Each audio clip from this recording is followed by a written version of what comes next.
మూడు శక్తిపీఠాలని చూస్తే చాలన్నారు. అప్పుడు మిగిలిన 63,997 పీఠముల యొక్క దర్శనం చేసినా చేయకపోయినా పర్వాలేదు. 3 పీఠములు తప్పకుండా చూడాలి మనుష్య జన్మలో అని.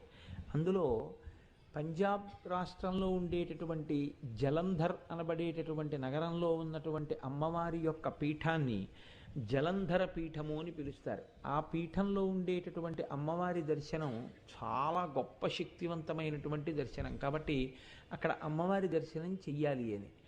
2 ఓడ్యాన పీఠం. ఓడ్యాన పీఠం అంత శక్తివంతమైన పీఠం. 3 దక్షిణ భారతదేశంలో ఉన్నటువంటి కాంచీపీఠం. మళ్ళీ ఈ 3 కూడా దర్శనం చేయలేని వాళ్ళు ఏ ఒక్కటి చేస్తే చాలని అడిగారు. ఒక్క కంచి వెళ్ళి కంచిలో కామాక్షి అమ్మవారి దర్శనం చేస్తే చాలు అని. అందుకే అయోధ్య, మధుర, మాయా, కాశీ, కాంచి